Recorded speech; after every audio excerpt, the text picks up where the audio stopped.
첫날에 좀 서먹서먹했는데 마지막 날이 되니까 가족 같은 느낌이 듭니다. 저만 그렇습니까?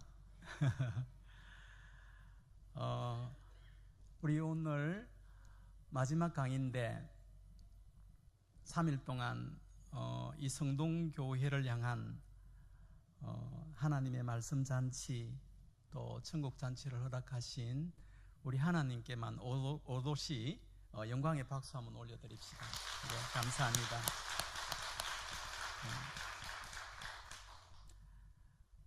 기도하고 시작하겠습니다. 하나님, 벌써 3일이 이렇게 손살같이 흘러갔습니다.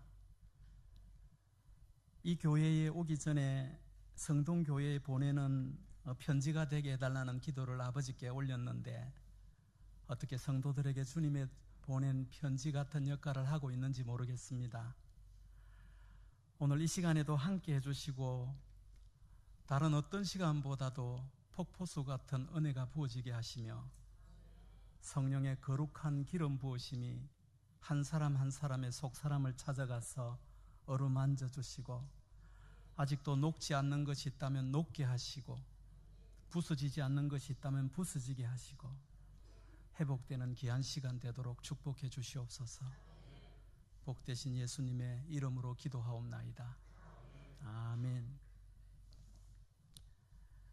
얼마 전에 제가 어떤 분이 쓴 글을 하나 읽었습니다. 제목이 위대한 착각이라는 글이었는데 참 재미있었어요. 그 글을 보면 이런 내용이 있었습니다. 연애하는 남녀는 결혼만 하면 깨가 쏟아질 줄 안대요. 이 위대한 착각이랍니다. 그리고 시어머니들은 아들이 결혼하고 나면 부인보다 엄마를 더 챙길 줄 안대요. 이것도 착각이래요. 장인 장모는 사위들이 처가집 재산에 관심 없는 줄 안대요. 그리고 남자들은 못생긴 여자들을 꼬시기 쉬운 줄 안대요. 그리고 여자들은 남자들이 같은 방향으로 걸어가면 자기에게 관심이 있는 줄 알고 따라오는 줄 안다 그러고, 부모들은 자식들이 나이가 들면 다 효도할 줄 안다. 이게 다 착각이라는 거예요. 그리고 아가씨들은 지들은 절대 아줌마가 안 될 것이라고 착각한대요. 그리고 목사님들은 자기가 설교만 하면 성도들이 은혜 받을 줄 안대요. 여러분, 제가 목회를 해보니까 교회 안에도 이런저런 착각들이 있는 것 같아요. 제 눈에는 일반 목사님들은 설교를 많이 하고 교인들에게 성경을 많이 가르치면 교인들이 변할 줄 알아요. 착각입니다. 제가 그거 많이 해봐서 아는데 설교 많이 듣는다고 성경 공부한다고 쉽게 변하지 않습니다. 인간은 고전적인 착각이죠. 또 사모님들은 잔소리를 많이 하면 남편이 좋은 목사가 되는 줄 아는 것 같아요. 제가 사모 세미나 가서 그런 거 많이 느꼈어요. 그리고 장로님들은 담임 목사가 역량이 부족해서 교회가 부흥하지 않는 것으로 알아요. 이것도 위대한 착각이에요. 일반 교인들은 뜨거운 영적 체험만 하면은 다시는 흔들리지 않는 믿음이 있을 거라는 착각을 하는 것 같아요. 여러분, 그렇지 않습니다. 그게 사실이라면 이스라엘 백성들이 애굽을 탈출하여서 그 수많은 기적들과 이적들을 다 바라보고도 그런 신앙 가졌겠습니까? 내가 한번 깊은 체험을 한다고 인간은 쉽게 변하지 않습니다. 가만 보면 우리들은 이런저런 착각들을 하면서 살아가는 것 같아요.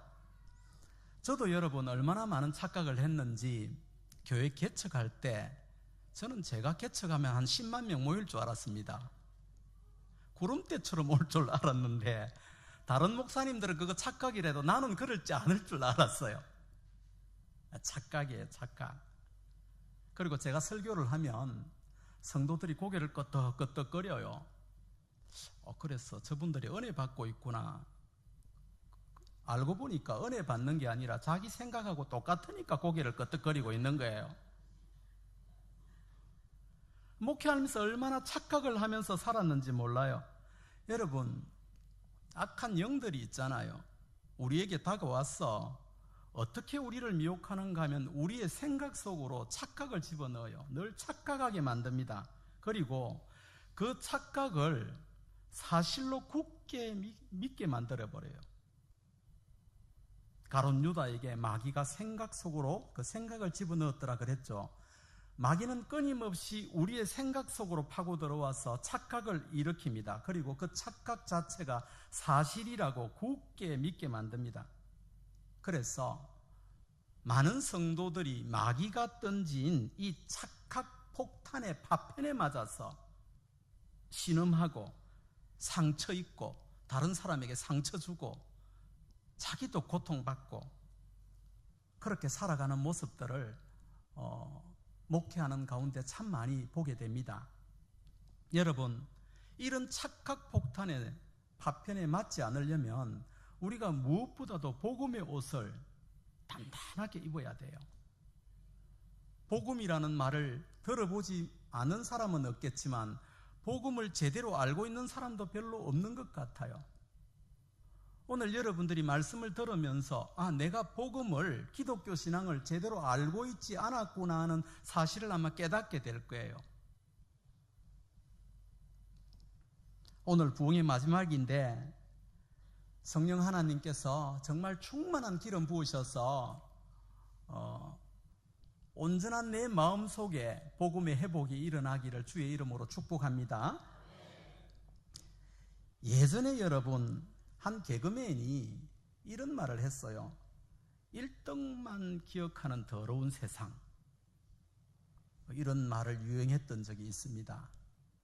개그 콘서트라는 데서. 한 번도 안 본 척 하지 마시고. 가만히 보면 여러분, 사람들은 정말 1등만 기억하는 것 같아요. 올림픽에서도 금메달을 딴 사람은 기억하지만 은메달, 동메달 이름 기억 못 하잖아요. 그렇죠? 오늘 여기서 상식적인 질문을 또 하나 던지겠습니다. 쉬운 거 낼 테니까 긴장하지 마세요. 여러분, 미국 대통령 이름이 뭐죠? 그것도 모릅니까? 미국 대통령 이름이 뭐예요? 트럼프? 그러면 부통령 이름이 뭐죠? 갑자기 조용해집니다. 부통령이 아마 펜스인지 철조망인지 그런 이름 가졌을 겁니다, 아마. 그러면 여러분, 러시아 대통령 이름이 뭐죠? 빨리 말하세요. 푸틴이죠, 푸틴. 혹시 부통령 아십니까?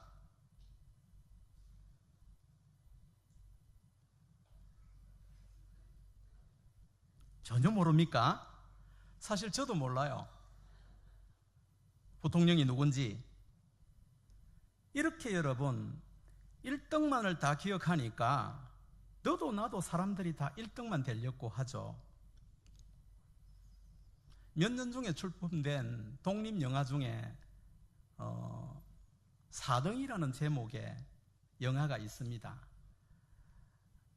참 좋은 영화예요. 은교라는 영화를 만들었던 그 감독, 정시우 감독이 만들었던 영화인데 자신의 마음속에 담겨있던 이야기들을 그 영화를 통해서 풀어내려고 했던 것 같습니다. 그 내용을 요약하면 이런 내용이 담겨 있습니다. 자기 아들인 초등학교 수영선수인 준호가 수영대회만 나가면 늘 4등만 하는 거예요.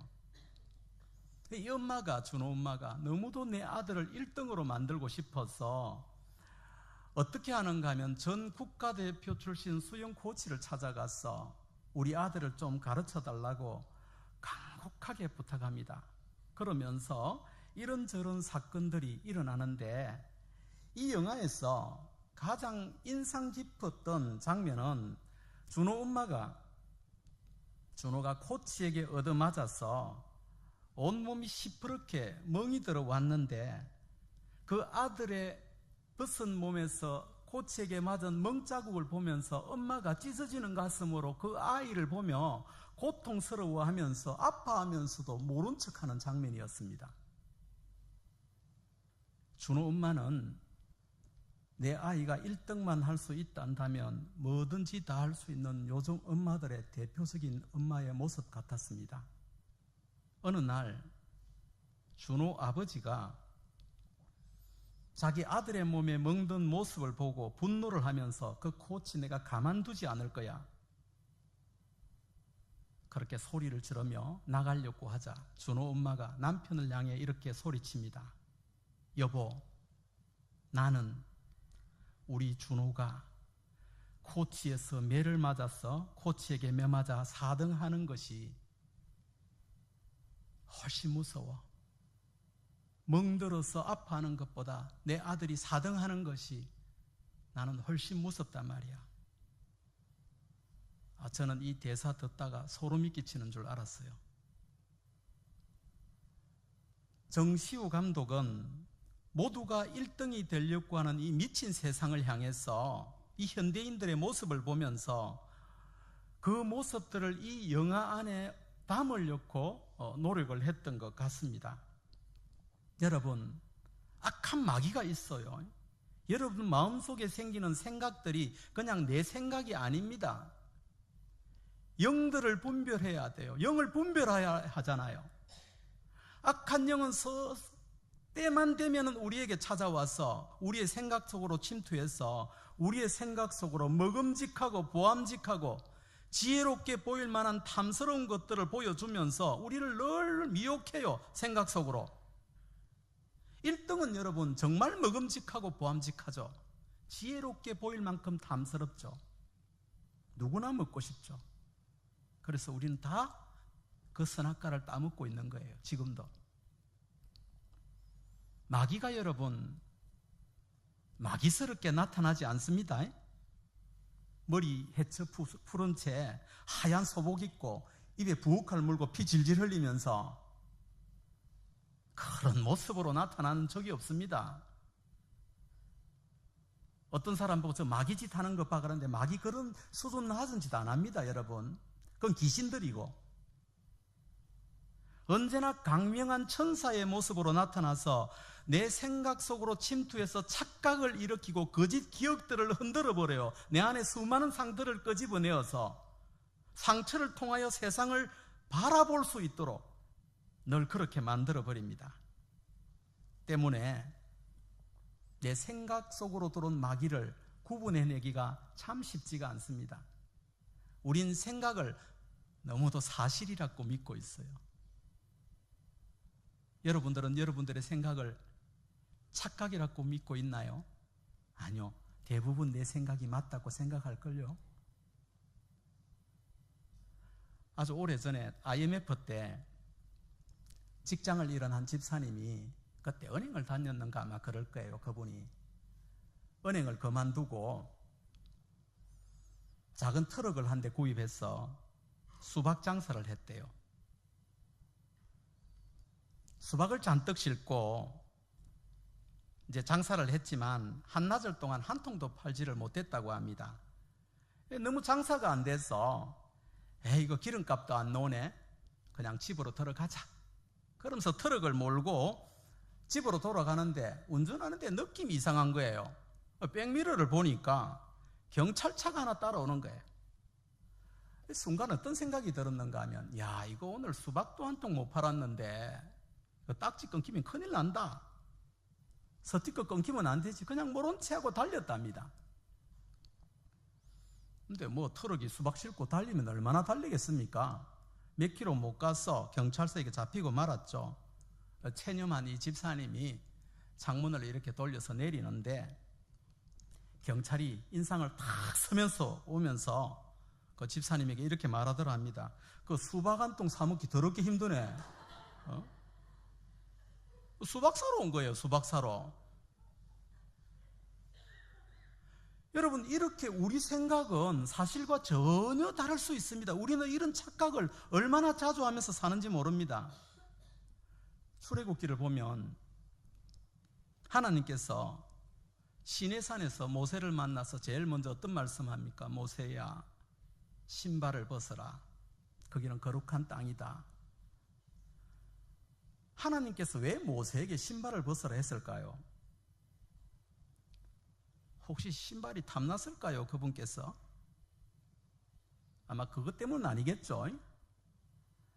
아마 이런 뜻 아니겠습니까? 모세야 신발을 벗어라 그런 것은 지금까지 모세야 네가 살아왔던 방식, 네가 가지고 있던 가치관, 네 생각이 옳다는 그 모든 생각을 지금 내려놓아라 하는 의미 속에 신발을 벗으라는 것이 담겨 있다고 저는 생각을 합니다. 자, 모세가 신발을 벗어요. 벗자 하나님께서 모세에게 모세야 내 백성을 구하러 애굽으로 가라 그렇게 말씀을 하시죠. 모세가 어떻게 합니까? 모태신앙답게 못해요. 나는 절대 지금까지 살아오면서 한 번만에 말 들은 적이 없어요. 못합니다. 고집을 부리죠.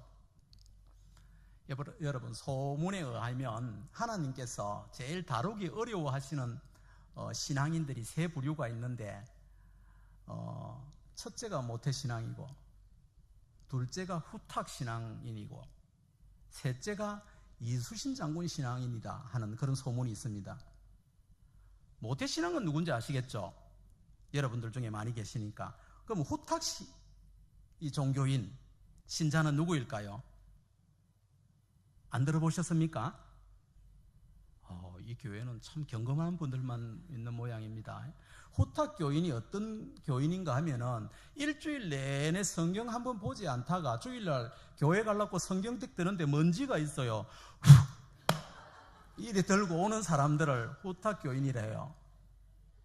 성동교회는 없을 줄로 믿습니다. 그럼 이수신 장군 신앙은 어떤 신앙일까요? 이수신 장군 신앙 가진 사람들의 좌우명은 무엇인가 하면 내가 예수 믿는 것을 아무에게도 알리지 말라. 한 놈도 알면 안 된다. 이런 좌우명을 가지고 있는 사람들. 이 이수신 장군 신앙. 일명 잠수부 신앙이라 그래요. 주일날 잠깐 나타났다가 이 인간들이 뭐 하는지를 몰라 잠수를 타버려서 아무도 예수 믿는 사람인지 몰라요. 그 중에서도 하나님이 제일 힘겨워하는 사람들이 모태신앙이라는 소문이 있습니다. 한 번은 여러분, 하나님께서 모세에게 오더를 내리자 못해요 계속 모세가 발버둥을 치자 하나님께서 작정을 하셔요. 작정을 하시고 모세야 너 안 되겠다. 너 손을 너 품에 좀 넣어봐라. 모세가 손을 넣자 손이 어떻게 됩니까? 몽둥병이 됩니다. 놀란 모세가 막 걱정을 하니까 하나님께서 다시 품속에 넣어봐라 그러죠. 넣어보니까 다시 모세의 손이 어린아이같이 피부가 그렇게 변했더라. 그렇게 성경에 기록하고 있습니다. 끝이 아닙니다. 하나님께서 다시 질문하십니다. 모세야 너 지팡이 좀 던져볼래? 모세가 지팡이를 던지니까 지팡이가 무엇이 되었습니까? 뱀이 되었죠. 그런데 하나님께서 또 이상하게 모세야 다시 그 뱀의 꼬리를 잡으라 그렇게 명령을 하세요. 그러자 여러분 모세가 뭐라 했는가 하면 뭐 성경에는 잘 나오지 않습니다만 제가 추측해보면 아마 모세가 이렇게 말하지 않았을까. 모세야 그 뱀의 꼬리를 잡아라.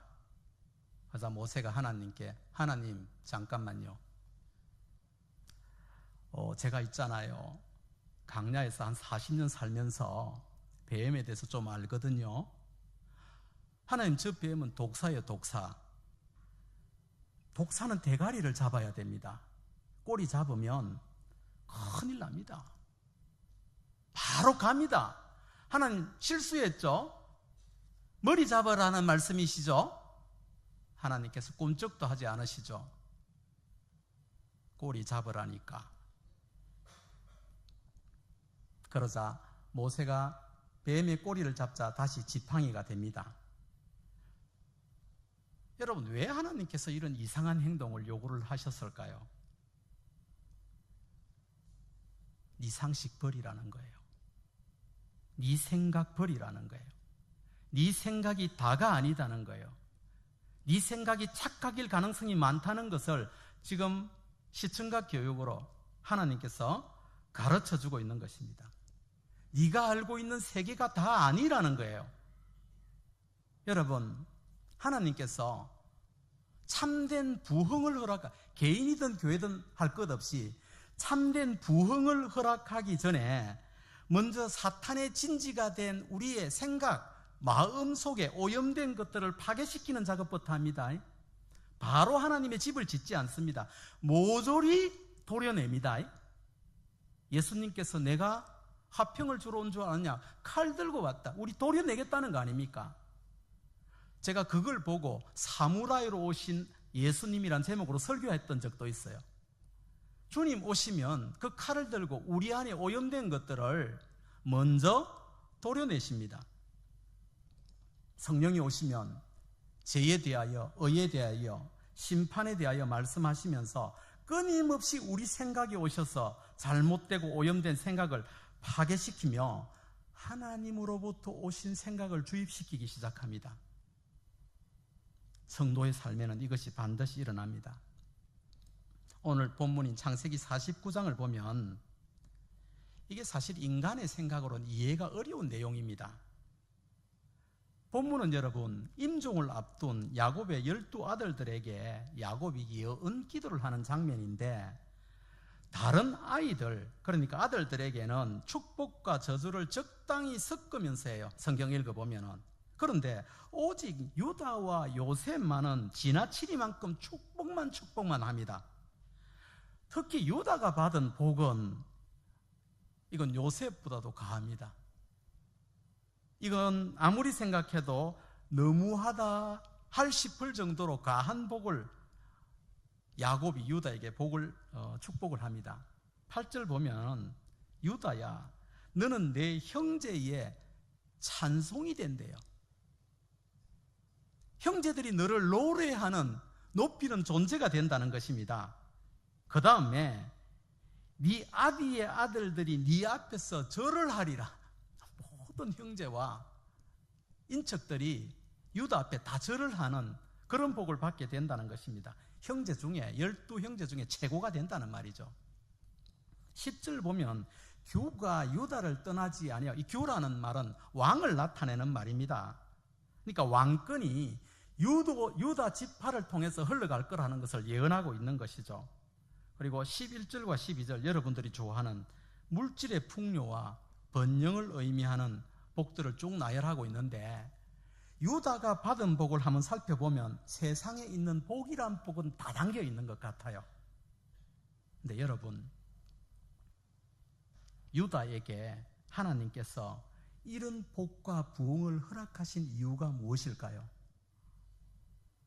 우리가 오늘 그것을 찾아내어야 돼요. 유다에 무엇이 이런 복과 부흥을 일으켰지? 이 질문에 대한 해답을 찾는 것이 오늘 마지막 집회의 오늘 성구수입니다, 여러분. 사실 여러분, 도덕적으로 보면 요셉은 몰라도 유다는 아니거든요. 우리가 볼 때 그렇게 좋은 사람 같지는 않아요. 유다가 이런 큰 복을 하나님으로부터 받을 근거가, 잣대가 없어요. 별로 없어요. 성경을 뒤져봐도. 자, 그렇다면 하나님께서는 왜 유다에게 이런 어마어마한 복들을, 요셉보다도 더 큰 복들을 허락했을까요? 오늘 이 질문을 하고 우리가 답을 한번 추적해 보십시다. 여러분, 창세기를 읽다 보면 참 재미있는 것은 창세기 37장에서 50장까지는 전부 요셉 이야기입니다. 다 요셉 이야기인데, 그런데 그 사이에 창세기 38장에 유다 이야기가 생뚱맞게 탁 끼어 있어요. 그 중간에 아주 알박힌 땅처럼 탁 들어있는데, 다 읽어보셨겠지만 창세기 38장의 유다 이야기는 별 새로운 내용도 없고 오히려 미성년자들이 들으면 안 되는 19금 내용으로 도배가 되어 있습니다. 창세기 38장을 요약하면 대충 이런 내용입니다. 유다가 고향을 떠나 이방인 수아의 딸을 만나서 혼인을 하고 아들 3명을 낳게 됩니다. 평범하게 살아갑니다. 세월이 흘러서 큰 아들인 에엘이 장성의 다말이라는 여자를 만나서 혼인을 하게 됩니다. 그런데 결혼하자마자 이 에엘이 죽어버려요. 그래서 당시 풍습에 의해서 동생인 오난이 형수와 혼인을 합니다. 그런데 오난이 형수에게서 아이를 낳아봐야 자기 아이가 안 된다는 것을 알고 깨를 부리다가 하나님으로부터 벌받아 죽었다, 성경에 그래 나와요. 졸지에 두 아들이 죽게 되자 유다는 며느리에게 셋째 아들인 셀라가 장성할 때까지 너는 친정에 가서 수술을 하면서 기다리라, 이렇게 말을 합니다. 말은 이렇게 했지만 속마음은 사실은 며느리가 하나 남은 막둥이까지 잡아먹을까봐 두려웠던 것입니다. 이 아들은 못 주겠다는 생각이 들었던 것이죠. 자, 그렇게 시간이 흘렀고 다말은 시아버지 유다가 아들을 줄 마음이 없음을 알고 이대로 있다가는 생갑으로 늙어 죽겠구나 하는 생각이 들었습니다. 그래서 아주 못된 계책 하나를 꾸밉니다. 창녀처럼 위장했다가 시아버지를 유혹합니다. 유다는 아내 없이 살은지 모르지만 며느리가 유혹을 하자 그 창녀가 며느리인 것은 꿈에도 생각 안 하고 그 여자와 잠자리를 같이 합니다. 그리고 나중에 값을 치르겠다면서 도장과 껌과 지팡이를 약조로 징표로 줍니다. 그런데 어느 날 다말이 덜컥 임신을 해버립니다. 하나님의 서프라이즈, 이제 시작된 것이죠. 참 하나님 지독하신 분이에요. 성경 너무 재밌어요. 며느리가 임신했다는 소식을 들은 유다는 화를 불같이 내면서 다말을 끌어내라고 명령을 합니다. 그리고 아랫사람들에게 불태워 죽이라고 오더를 내립니다. 당시 문화에서 가부가 행음하다가 들키면 돌로 쳐 죽이거나 불태워 죽였습니다. 그런데 이 다말이 끌려 나가면서 인편으로 도장과 끈과 지팡이를 유다에게 보내며 이 물건의 소유자가 내 뱃속에 들어있는 아버지입니다, 이렇게 말을 합니다. 그 징표를 보고 유다가 며느리 뱃속에 들어있는 아기가 자기 아이인 것을 알게 됩니다. 자, 여기까지는 우리 모두가 잘 아는 내용입니다. 진짜 중요한 것은 지금부터 시작합니다.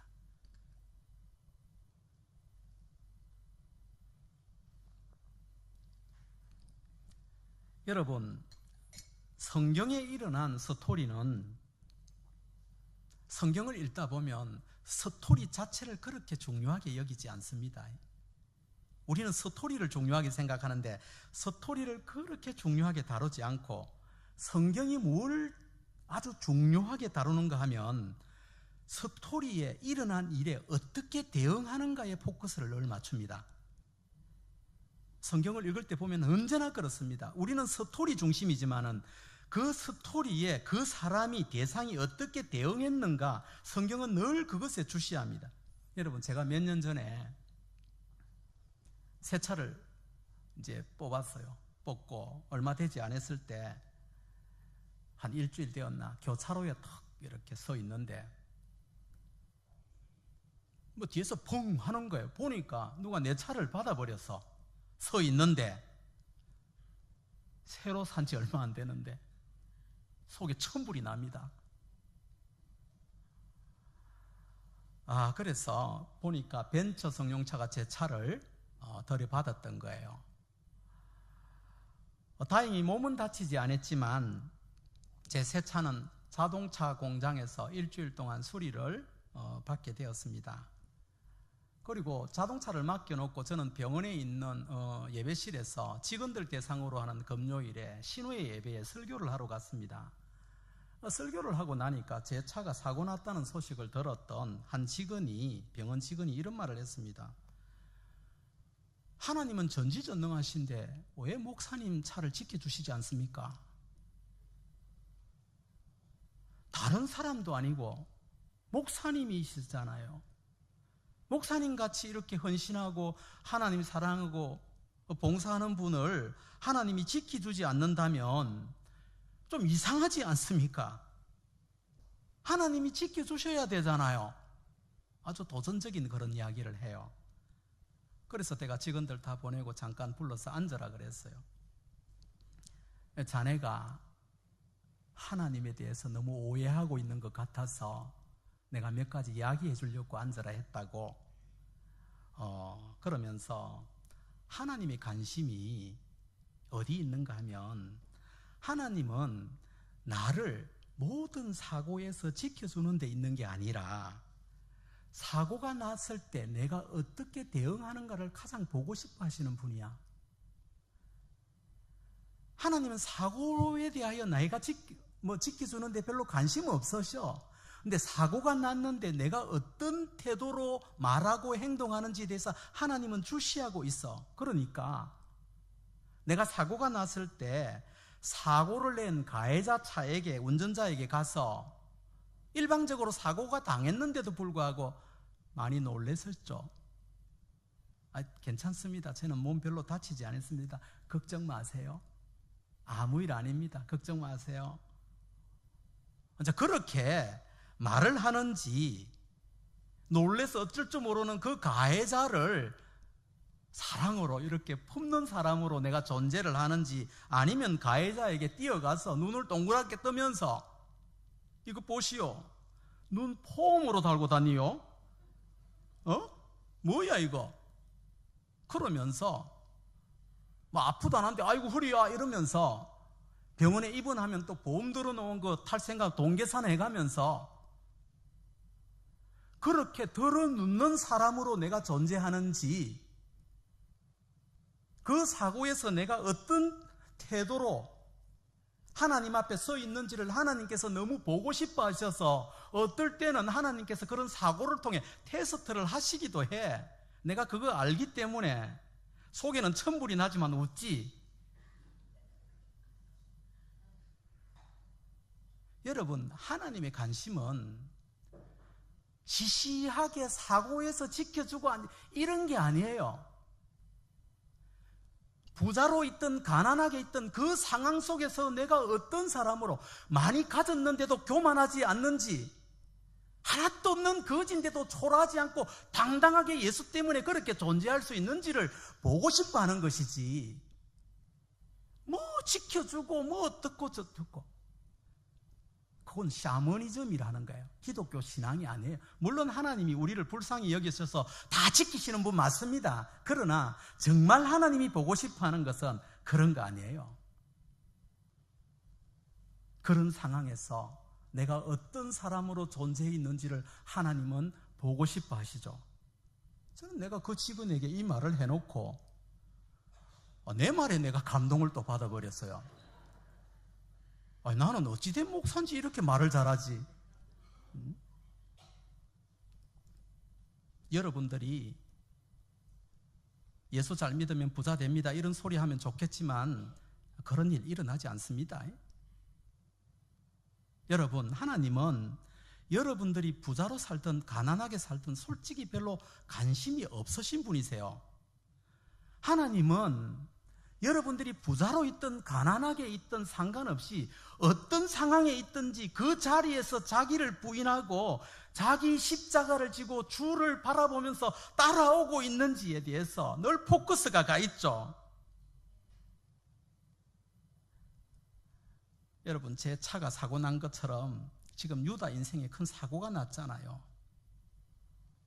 자, 우리는 이 자동차 사고와 비교도 안 되는 인생의 사고를 만난 유다가 어떤 대응을 하면서 하나님께 기억에 남는 사람이 되었지 않은 것을 찾아내야 돼요.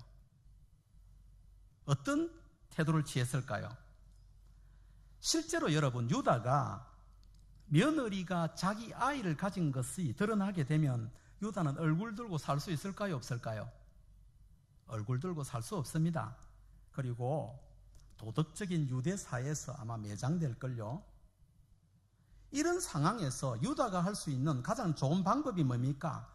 누군가가 가만히 있는데 차로 들이박혔으면 아이고 허리야 하듯이, 그게 일반적인 방법이잖아요. 유다가 이런 상황에서 할 수 있는 가장 좋은 방법은 며느리를 죽이는 겁니다. 자기 손에 피 묻힐 필요도 없습니다. 눈 딱 감고 가만히 있으면 사람들이 불에 태워 죽이든 돌로 쳐 죽이든 죽입니다. 지금 그런 상황입니다. 완전 범죄입니다. 그리고 그 뱃속에 들어있는 아이는 누구 아이인지 아무도 모릅니다. 다말이 죽으면 자신의 모든 수치와 부끄러움도 영원히 덮이게 되는 그런 상황에 지금 유다가 있습니다. 이 선택의 순간 유다가 어떻게 했나요? 창세기 38장 26절 보니까 내가 너무 좋아하는 말입니다. 그는 나보다 옳도다. 그는 나보다 옳도다. 여러분, 가만히 있으면 자기의 그 모든 범죄가 덮이고 눈에 가시 같은 며느리도 없어지는데 그 순간에 아무도 모르는 자기만 아는 그 순간에 유다가 하나님 앞에서 어떤 말을 했다고요? 그가 나보다 옳도다.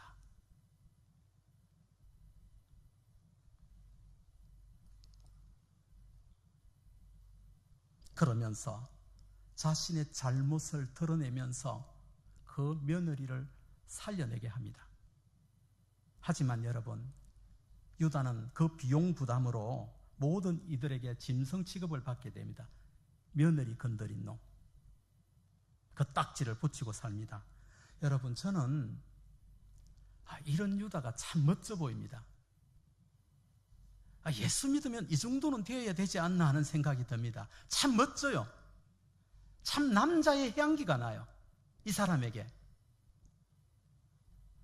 이런 상황에서 내 잘못이다, 저는 나보다 옳도다 하면서 자신의 수치를 드러낼 수 있는 것, 아무나 할 수 있는 것 아닙니다, 여러분.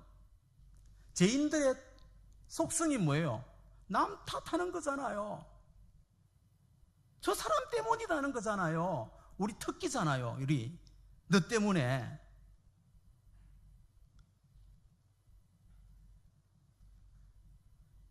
이게 여러분 선악과 따먹었을 때 제일 먼저 나왔던 정상이 뭡니까? 저 여자 때문이다 아니었습니까? 아담이 방금까지 저는 내 뼈 중에 뼈, 살 중에 살이다 그러던 인간이 딱 따먹자마자 저 여자 때문에. 자기가 아니에요. 우리는 선악과 정상이 다 있어서 무슨 문제만 생기면 저 사람 탓이다고 손가락질 하잖아요.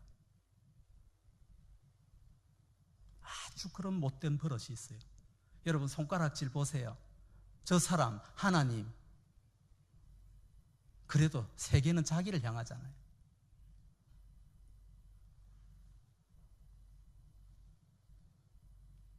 상담하다 보면 이런 분들 많이 만나요. 우리 가정이 이렇게 된 것 다 남편 탓이고 다 아내 탓이고 누구 탓이고 우리 교회가 이래 된 것 누구 탓이고 누가 잘못해서 그렇고 누가 믿음 없어서 그렇고 유다같이 나 때문에 이 가정이 이렇게 되었고 나 때문에 우리 교회가 이렇게 되어서 하는 사람이 없어요. 그는 나보다 옳아요 옳아요 하는 사람이 어디 있나요? 유다 같은 사람이 유다가 받은 복만 바라지 유다처럼 십자가를 지려고 하지 않잖아요. 그런데 여러분, 유다가 완전 범죄를 할 수 있는 그런 상황에서 자기 탓으로 돌리며 모든 수치와 부끄러움을 대중 앞에서 드러냅니다. 그 덕분에 며느리 다말이 살아납니다. 구사일생으로 살아난 다말이 상둥이를 낳죠. 베레스와 세라를 낳게 되죠. 베레사를 통해서 다윗이 오지 않습니까? 뒤에 예수님이 오시고 참 기묘하시죠. 자, 여기서 아주 중요한 질문입니다. 성경은 왜 이 덕스럽지 못하고 폐륜적인 사건을 이토록 디테일하게 다루고 있는가 하는 것입니다. 이 질문과 대답 속에 오늘 우리는 유다가 왜 하나님의 축복을 받을 수밖에 없는지에 대한 답을 건질 수 있을 것입니다. 금쪽 같은 내용이 담겨 있으니까 여러분 잘 들으시기 바랍니다. 유다는 여러분 사실 자신의 허물을 며느리 다말에게 뒤집어 씌워서 다 죽일 수 있었잖아요. 그리고 그런 여자는 죽여도 욕할 사람도 없습니다. 아니, 아무리 그래도 그렇지, 아무리 시아버지에게 섭섭한다 해도 어떻게 며느리가 창녀로 분장을 내서 시아버지를 꼬실 수가 있습니까? 이게 말이 됩니까? 정상적 사고를 가진 여자의 행동이 아니지 않습니까? 이런 여자는 죽여도 되죠. 살아서 뭐합니까, 이런 여자를. 그런데 보세요. 유다는 이런 비정상적이고 폐륜적인 여자를 구원하기 위하여 자신의 죄를 다 폭로하고 수치와 부끄러움을 뒤집어 서고 있어요, 지금. 이게 여러분 기독교예요. 더 나은 자가 더 못한 자의 발을 씻기는 것. 그게 기독교 신앙입니다. 여러분, 누군가가 여러분들을 욕하면 너는 잘났어. 그건 기독교가 아닙니다. 누군가가 욕하면 당신이 옳습니다.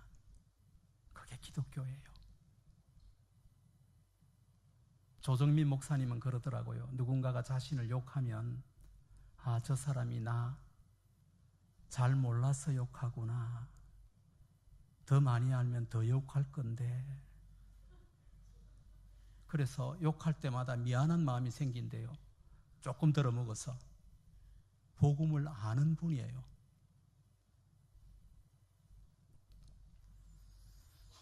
여러분, 유다의 모습에서는 십자가의 복음이 흐르고 있습니다. 기독신앙이란 몇 가지 종교적인 형태의 삶을 살아가면서 종교 생활하는 것을 뜻하지 않습니다. 저는 이 이야기 정말 자주 합니다. 종교를 기독교로 알고 있는 사람들이 많아서 기독교는 종교가 아닙니다, 여러분. 기독교는 그냥 진리일 뿐이에요. 기독교 신앙이란 무언가를 해요 하나님을 흔들어서 복을 받는 것이 아니라 무슨 보좌를 흔들어 가지고 복을 달라 하고 무슨 의자에 나사가 빠졌습니까? 뭘 그래 흔듭니까? 기독교란 여러분 다른 게 아니라 종교가 아니라 그냥 주어진 나의 십자가를 지고 예수님을 그냥 따라가는 거예요. 따라가는 거예요. 나를 부인하고 나를 부정하고 내 주어진 십자가를 지고 주님만 바라보면서 한 발 한 발 가다 보는 거. 그게 기독교예요. 제 눈에는 기독교가 십자가 신앙이 많이 한국교회에 왜곡되어 있는 것 같아요. 대부분의 성도들이 생각하는 십자가 짊어지는 삶 이러면 떠올리는 것이 어떤 건가 하면 안 믿는 시어머니에게 핍박받는 거, 알코올 중독자 남편에게 고통받는 거, 이 세상에서 가난하고 힘들게 사는 거, 이런 것들을 가지고 아이고 내 십자가지 이런 분들 많이 봤어요. 아니 어디 십자가를 그런 데 붙입니까? 여러분, 이런 것들은 십자가 지는 삶이 아니라 그냥 한 인생의 고단한 인생의 한 조각일 뿐이에요. 아니 이런 것이 십자가라면 그러면 예수 안 믿는 사람 중에 이렇게 사는 사람 천지인데 그분들 다 십자가 지고 간다는 말입니까? 그러면 목사님 이런 게 십자가가 아니면 십자가 지고 가는 삶이 도대체 뭡니까? 자, 여러분, 예수님이 십자가를 지고 가자 어떤 일이 일어났습니까? 우리가 죄에서 벗어나서 영생을 얻게 되었잖아요. 그분이 십자가를 지고 가자 우리가 나음을 입었잖아요. 그분이 십자가를 지자 우리가 회복이 일어났잖아요. 새로운 피조물이 되었잖아요. 살아났잖아요. 조회라는 부시계라는 목숨에서 조회라는 생명으로 영원한 생명을 가진 존재로 거듭나 버렸잖아요, 우리가. 주님이 십자가를 지고 모든 치유와 회복이 일어난 것처럼 내가 십자가를 진다는 말은 무슨 개고생을 하면서 고통 속에서 한숨을 쉬면서 한탄을 하면서 살아가는 것을 말하는 것이 아니라 그게 기독교라면은 성경에서 기쁨이라는 단어 다 빼버려야죠. 바울은 눈만 뜨면 입만 열면 기뻐하라. 다시 말하노니 기뻐하라. 항상 기뻐하라. 존 파이퍼 같은 목사님들은 희락주의자라 기뻐하지 않는 기독교인은 기독교인이 아니란 말까지 했어요. 그럼 이런 거 다 빼버려야지. 여러분, 십자가를 진다는 말은 내가 죽음으로, 다시 말해서 내가 부인되고 내가 희생됨으로 누군가가 나로 인해서 살아나고 살맛 나고 밥맛이 나고, 내가 희생을 하고 내가 그냥 죽음으로, 자빠짐으로, 내가 포기함으로, 내 수치를 드러내므로, 내가 드러냄을 통해서 누군가가 나로 인해서 기뻐하고 미안해하고 행복해하고 그냥 용기를 얻게 되는 것, 그게 십자가 지는 거예요. 무조건 고생하는 게 아니라 나를 부인하면 이런 생명의 역사가 나타나요. 살맛나게 하는 타인들을, 여러분, 기독교 신앙이란 내가 예수 믿고 살아갑니다, 이 말은 내 옆에 있는 사람들이 다 당신 때문에 살맛이 납니다. 예수 잘 믿는 사람이에요. 그게 믿음으로 사는 것이니까. 여러분들이 아무리 교회 잘 다니고 헌금 많이 한다 할지라도 여러분 주변 사람들이 저 사람 때문에 힘들다, 괴롭다, 예수 믿는 신앙이 아닙니다. 아시겠습니까? 잘못하다가는 심판대 앞에서 나 너 모른다 하는 소리 들을 수도 있습니다. 주님, 저 집사였는데요, 근사였는데요, 나는 도무지 너 모른다, 불법을 행하는 자라, 내게서 떠나라, 너는 단 한 번도 믿음을 가진 적 없다는 소리 들을 수 있어요. 여러분, 두려워해야 돼요. 내가 진짜 복음을 가지고 있는지, 내 믿음이 진짜인지 가짜인지 우리는 늘 생각해야 합니다. 내 주변 사람들이, 가까운 내 아내가 나 때문에, 내 남편이 나 때문에 살맛이 나기는커녕 저 인간은, 이런 소리가 나온다면, 살맛이 나지 않는다면 내 모습이 아무리 종교적으로 치장을 잘했다 할지라도 그리스도인이 아닙니다. 십자가 지는 사람이 아닙니다. 십자가를 진다는 것은 유다처럼 누군가를, 내 수치를 드러내므로, 내 창피함을 드러내므로, 내가 낮은 자리에 무릎을 꿇음으로 누군가를 살리고 살맛이 나게, 그 십자가를 통해서 예수 그리스도가 오십니다. 예수님은 언제나 그 십자가 안에서 만날 수가 있어요. 예수님의 시선은 십자가가 없는 곳을 향하지 않습니다. 기독교는 다 십자가예요.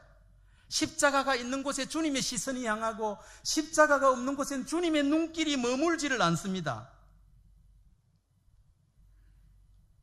여러분, 구약 성경을 보면 이스라엘이 가나안 땅을 정복하기 위해서 무수한 전쟁을 치릅니다.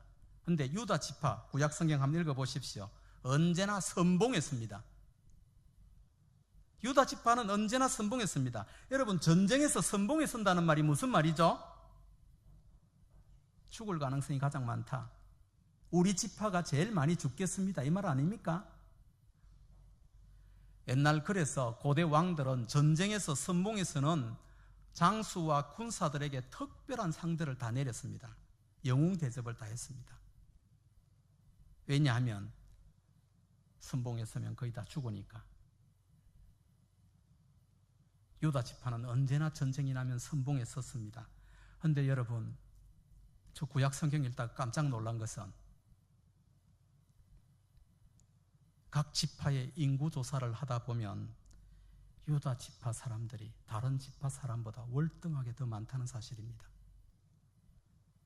어떤 지파보다는 2배 이상 많은, 그렇게 전쟁을 치르며 선봉에 서서 죽음을 앞두고 불사는 삶을 살았는데도 불구하고 그들의 숫자는 최고 많았어요. 영적 세계에서는 자기를 부인하고 자기를 죽이는 자가 하나님의 축복을 받게 됩니다. 다시 말해서 나를 희생하고 남을 살리고 내 희생을 통하여 누군가가 살맛이 나고 행복해지고 삶의 보람이 있다면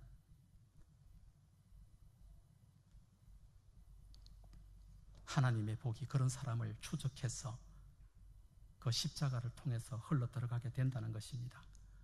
하늘에 속한 신령한 복은 오직 십자가만을 통해서 흐르게 됩니다. 여러분, 성도는 죽어야 삽니다. 죽어야 됩니다. 잘 죽읍시다. 옆에 분들에게 축복합시다. 잘 죽읍시다. 네, 예수 믿는 사람들이 싸우는 것들을 보니까 교회 안에서 대부분 문제가 어떻게 일어나는가? 아니, 나는 정말 신자들이 여러분 이런 말하는 거 이해가 안 돼요. 이런 말하고 어떻게 부끄러움을 안 느끼는지. 나 아직 안 죽어서 이거 왜 이래? 뭐 어떻게 할지를 내가 모르겠어요. 그 인간은. 나 이거 아직 안 죽었어. 뭐 어떻게 해요, 이런 사람. 여러분, 요셉의 술책으로 베냐민의 곡식 자루에서 언잔이 나왔잖아요. 베냐민이 도둑으로 몰렸을 때 요셉의 모든 형들이 다 절망했지 않습니까? 그때 유다가 베냐민 신에 내가 죽겠습니다 하고 요셉 앞으로 튀어나갔을 때 유다뿐 아니라 모든 사람들이 다 살 길이 생겼잖아요. 한 사람이 죽겠다 하니까. 여러분 중에서 한 사람이 이 교회를 위해서 죽겠다는 사람이 나오면 이 교회 전체가 삽니다. 죽으려고 하는 사람이 없기 때문에 참된 복과 부흥이 흘러들지 않는 것이에요. 제가 신앙생활 하다 보면 자기 열심으로 헌신을 하는 사람이 있고 자기를 죽임으로 헌신하는 사람들이 있어요. 근데 자기 열심으로 헌신하는 사람들은 오래 못 갑니다. 오래 가면 꼭 문제가 생겨요. 내가 뭘 했는데 이러면, 내가 누구인데 이래요.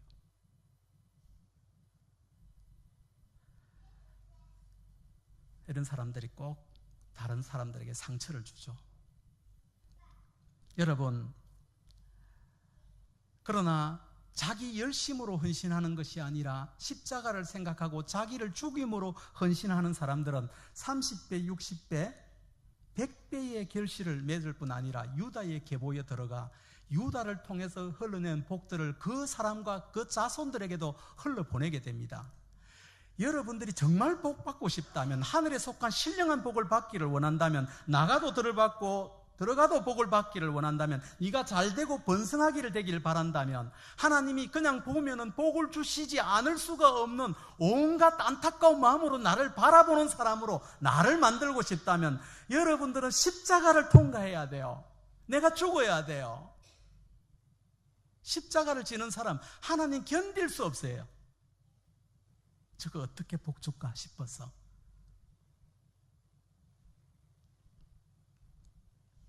참 기독교란 내가 이런 일 했다 저런 일 했다, 나 예배당 얼마 지을 때 건축원금 몇 번 했다, 선교했다, 이런 거 아닙니다. 가끔씩 저도 이런 자랑질은 해요. 아무도 안 알아줘서. 근데 이게 기독교는 아닙니다. 기독교란 자기의 업적을 자랑하고 자기의 종교성을 치장하는 종교가 아니라 날마다 자기를 부인하고, 뭘 하는지도 몰라요. 날마다 부인하다 보니까 나의 부인과 희생을 통해서 누군가가 살맛 나는데 사람들은 몰라. 오른손이 아니라 왼손이 모르게 하니까 하나님은 다 계산해서 저거 어떻게 복 줄까 내가 저거. 죽음 없이 회복이 없습니다. 옆에 분들에게 이렇게 말합시다. 죽음 없이 회복은 없습니다.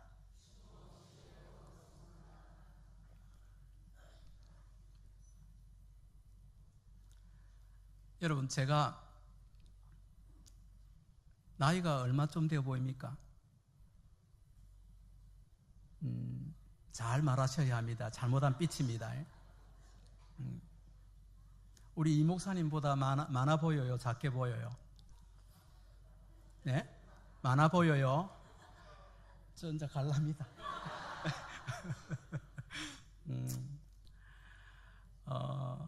제가 올해 한국 나이로 58입니다. 내년에 59살 되는데 결혼한 지 30년째, 올해 제 아내와 결혼한 지 30년 되는 해입니다. 여러분 안 믿을지 모르겠지만 제 아내와 제가 결혼한 지 30년인데 부부싸움 한 번도 안 했습니다. 대단하죠?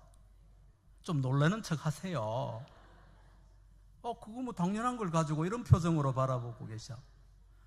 다시 한번 말할 테니까 놀라는 척 하시기 바랍니다. 여러분 30년 동안 한 번도 우리 부부가 싸우지 않았습니다. 이렇게 훌륭한 사람들인 줄. 목사님 다음에 또 와야 될 것 같아 나.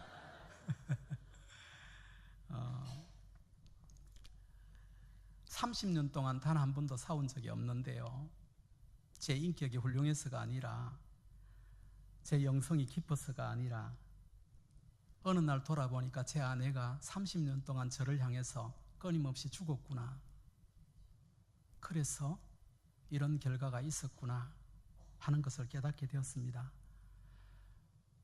저는 어릴 때부터 상처를 많이 받았고 자라서 그 내 안에 분노 조절 장애도 있고 우울증 증세도 있고 불면증에 시달리면서 오랜 세월을 살아왔던 기억이 있습니다.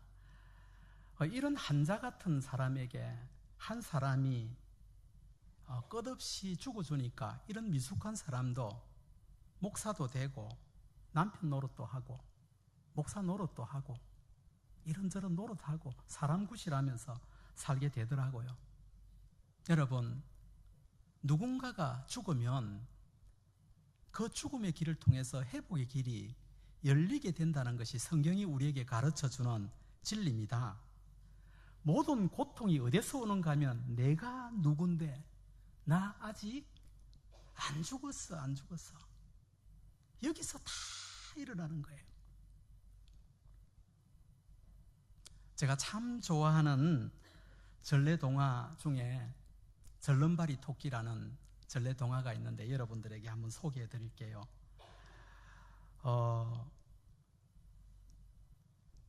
요약하면 대충 이런 이야기입니다. 평화롭던 토끼 마을에 어느 날 흉측하고 무섭게 생긴 뱀이 한 마리가 나타나서 토끼를 잡아먹기 시작해요. 토끼 나라의 평화는 순식간에 다 깨어져 버리고 말았습니다. 이 토끼들은 너무 무서워서 집 밖으로 나가지도 못하고 동굴 속으로 들어가 문을 꽁꽁 끌어 잠그고 공포 속에서 지냅니다. 근데 이 토끼 마을에는 엄마 아빠를 뱀에게 잃고 또 형제도 잃고 자기도 그 뱀의 공격으로 왼쪽 발을 하나 잃은 어린 절름발이 토끼 한 마리가 살고 있었어요. 이 절름발이 토끼가 굴 속에서 묵상을 해봅니다. 이런저런 생각을 합니다. 이건 살아도 사는 것이 아니야. 이건 차라리 죽는 것보다 못해. 내가 어떻게 해야 저 흉측한 뱀을 죽이고 우리 엄마 아빠의 복수를 하고 우리 토끼 나라의 평화를 얻게 할 수 있을까? 아무리 생각을 해도 뾰족한 방법이 떠오르지 않았습니다. 그러다가 문득 떠오른 생각이 저 건너편 산속에 사는 무서운 이빨을 가진 호랑이에게 부탁을 하면 그 뱀을 죽일 수 있겠다는 생각이 들었던 거예요.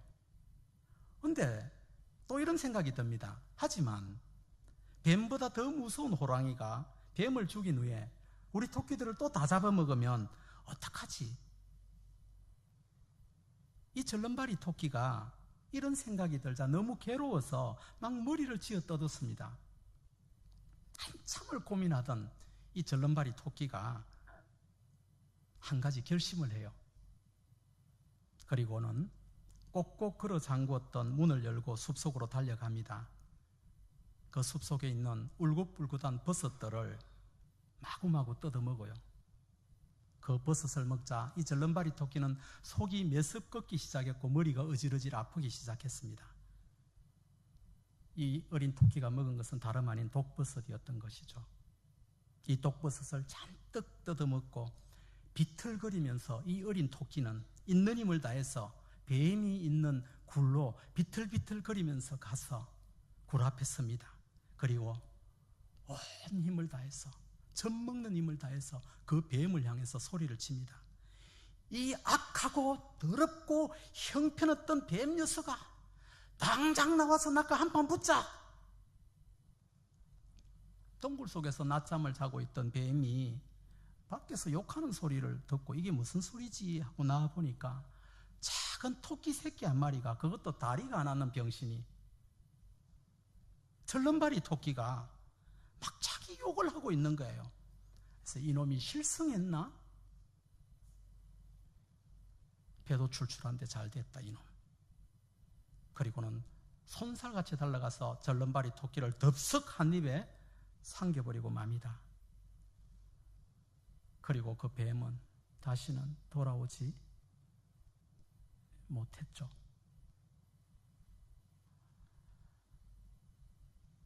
그 절름발이 토끼의 몸속에 있는 독버섯의 토끼, 그 뱀을 죽인 것이었습니다.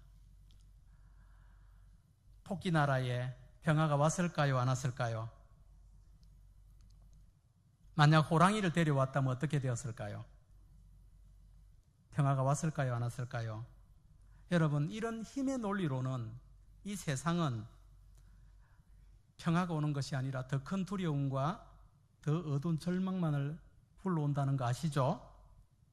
토끼 나라의 평화는 세상의 힘과 논리가 아니라 자기 몸도 가누지 못하는 약하고 약한 어린 절름발이 토끼의 부인과 희생 때문에 일어난 것이죠. 아멘. 이게 여러분 참 기독교가 일하는 방식입니다. 하나님 나라는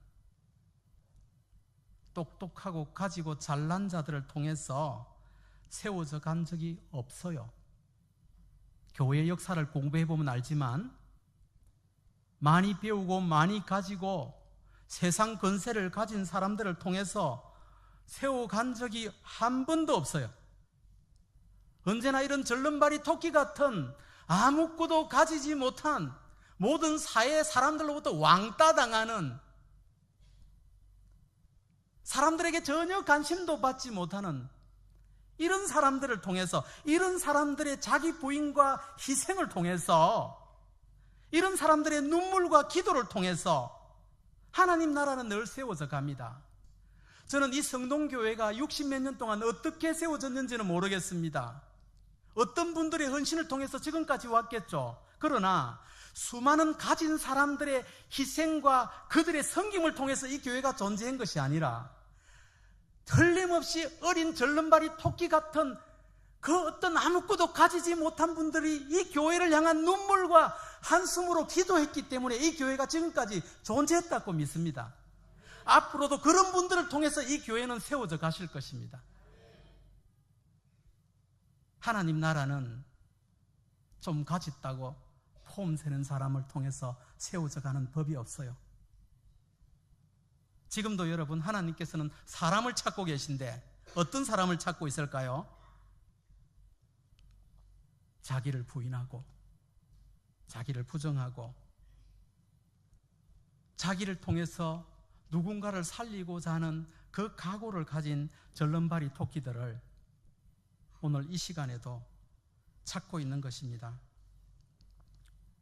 저는 이 성동교회 안에 속한 수많은 절름발이 토끼들의 희생을 통해서 이 교회가 정말 살맛나는 공동체가 꼭 되었으면 좋겠습니다.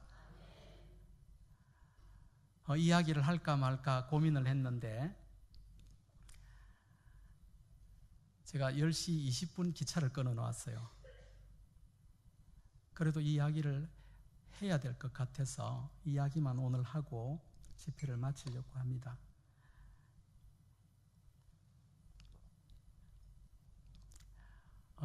다른 집회에서도 제가 몇 번 했던 이야기고 또 할 때마다 통증이 이렇게 생기는 이야기를 해서 좀 고통스럽기는 하지만 성동교회 여러분들과 같이 나눴으면 참 좋겠다 싶어서 제와 제 아내의 이야기를, 비하인드 스토리를 잠깐 이야기하려고 합니다. 제가 참 고생도 안 한 부잣집 막내 아들 같이 생겼죠. 리액션 좀 하라니까. 근데 결손 가정에서 자랐어요. 상처도 참 많이 받고 제 아내 워낙 거절을 많이 당하면서 살아왔어요. 또 어머니가 일찍 세상을 떠나고 또 새어머니가 오고 저희 아버님이 또 한 인물을 해서 여자들이 그렇게 많이 따랐다네요. 그런 것들을 다 보면서 자라다 보니까 저희 어머니의 한숨, 제 10살 때 세상을 떠났지만 그 토해내는 한숨 소리가 아직도 가슴 속에 있어요. 그러니까 이런 거절감들이 안에 참 많아서 제가 제일 못 견디는 것이 누구인가에게 거절당하는, 무시당하는 느낌이에요. 그 느낌만 오면 분노심이 일어납니다. 그런 상처를 가진 채 성인이 되어서 제 아내와 결혼을 하게 되었는데, 제 아내는 간호사입니다. 오늘 같이 왔지만 참 착하고 온순하고 따뜻한 성품을 가진 사람인데, 딱 한 가지 결점이 있어요. 다 좋은데 벌써 긴장이 되죠. 제 아내는 듣고 싶은 말만 들어요. 듣기 싫은 말은 자동적으로 귀가 닫혀요. 참 신기해요, 그게. 오늘도 또 귀 닫더라고요. 내가 어떤 이야기를 하는데 제 아내가 귀를 닫으면 나는 내 아내가 나를 무시하는 것으로 느껴져서 내 마음이 손상이 되어서 나 무시해? 당신 나 무시하는 거야? 이렇게 공격적인 말을 해서 내 아내의 마음에 상처를 주기도 했는데, 약한 여자에게 이런 모습을, 이런 태도를 가지는 내 자신이 싫었지만 내 무의식 안에 깊이 뿌려 박혀 있는 이 트라우마가 잘 고쳐지지 않는 거예요. 제가 그러다가 갈라디아서 2장 20절 말씀을 레마로 만났어요. 아주 깊게 이 말씀을 만났어요. 내가 그리스도와 함께 십자가에 못 박혔나니 그런즉 이제는 내가 산 것이 아니요 내 안에 주께서 사신 것이라. 그러므로 이제 내가 사는 것은 내가 사는 것이 아니라 나를 위하여 십자가에 죽으신 하나님의 아들을 믿는 믿음으로 사는 것이라는 갈라디아서 2장 20절 말씀을 이제 깊게 만나게 되고, 이 말씀을 붙들고 기도를 하기 시작했어요. 어떻게 해요? 주님, 내 아내를 주님이 좀 만나주세요. 내 자아로 만나니까 거절하는 마음이 생길 때마다 자꾸 내 아내에게 공격적인 말을 하는 내 자신을 발견하는데 고치려고 해도 안 됩니다. 내가 죽었다면서요. 내 안에 주님이 사신다면서요. 죽은 자가 왜 말을 합니까? 나는 죽었으니까 내 안에 계신 주님이 나 대신에 내 아내를 좀 만나주세요.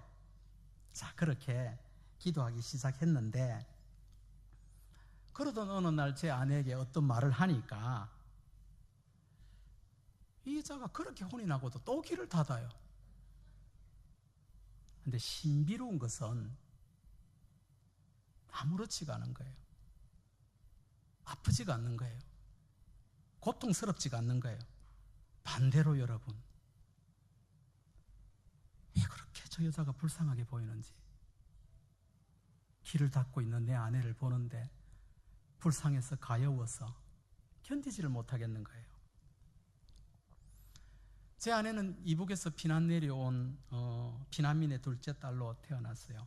장인어른과 장모님 다 굉장히 상처가 많은 분들이었고, 장인어른은 북한 사람이었는데도 불구하고 국군에 입대해서 6.25 전쟁을 참전을 했던 용사입니다.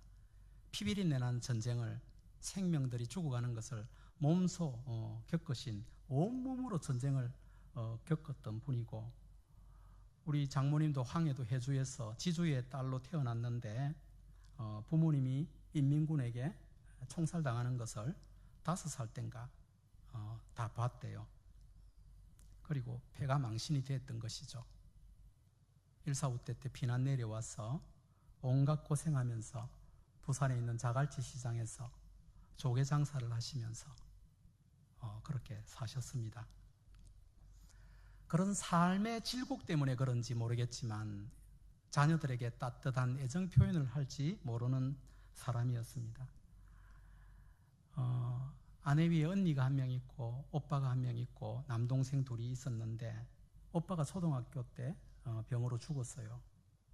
이 장인어른이 큰아들이 이런 충격으로 매일 술을 드셨고 그러다가 거의 알코올 중독자가 되어갔죠.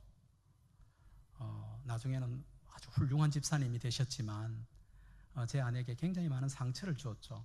어린 제 아내에게 술만 드시면은 술 드실 때마다 늘 이렇게 푸념을 합니다.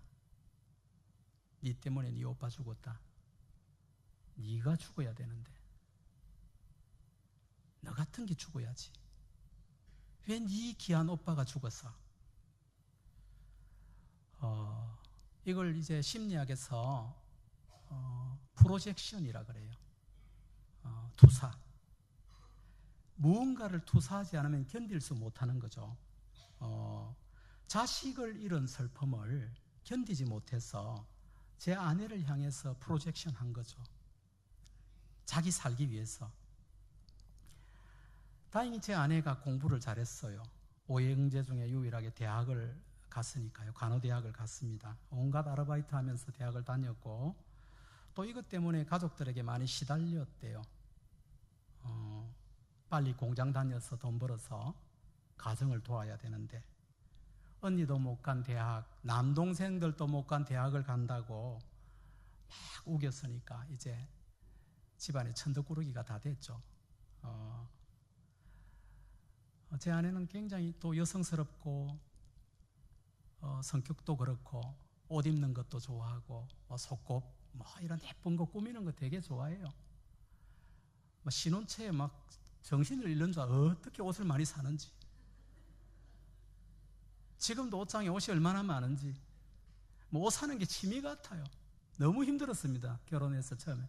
그런 것들을 몰랐을 때는 천성이 여자였고 예쁜 것들을 너무 좋아하고 꾸미는 것을 좋아하고. 그런데 이런 천성, 여성적인 선성을 가진 이 꼬마 여자아이가 얼마나 가지고 싶은 게 많았겠습니까? 그죠? 또 부모에게 얼마나 사랑받고 싶겠어요, 고만할 때. 그런데 어린 제 아내가 살아오면서 부모에게 들었던 이야기들은 너 뭐 먹고 싶니? 엄마 뭐 맛있는 거 해줄까? 아버지가 예쁜 옷 사줄까? 우리 딸은 누구 닮아서 그렇게 공부 잘해? 이런 말이 아니었어요. 어떤 이야기를 들었을까요? 여자가 걸만 떼면 되지. 공부해서 뭐해? 언니처럼 공장 가서 집안 도와야지. 자기밖에 모르는 년, 못된 년, 이놈의 기집애. 하지 말라니까. 너 죽을래? 너 맞을래? 너 시집가면 소박 맞을 거야, 이년아.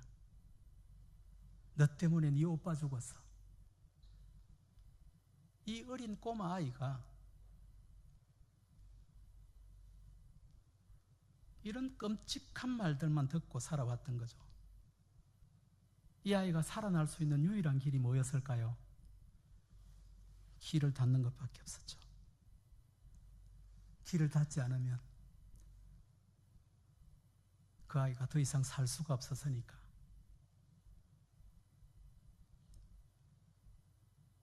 내가 아닌 내 안에 계신 예수 그리스도로 내 아내를 바라보자. 기막고 있는 내 아내가 미운 것이 아니라 불쌍해서 너무 가여워서 이제 속이 터지는 거죠. 이런 가엽고 불쌍한 여자가 길을 막는다고 그렇게 짜증내고 신경질 내었으니까 이놈의 입을 찢어버릴까? 저는 제 아내에게 말했어요. 아무도 이제 당신 건드리는 사람 없어. 아무도 내가 그렇게 하지 못하게 할 거야. 그러니까 길을 열어도 돼.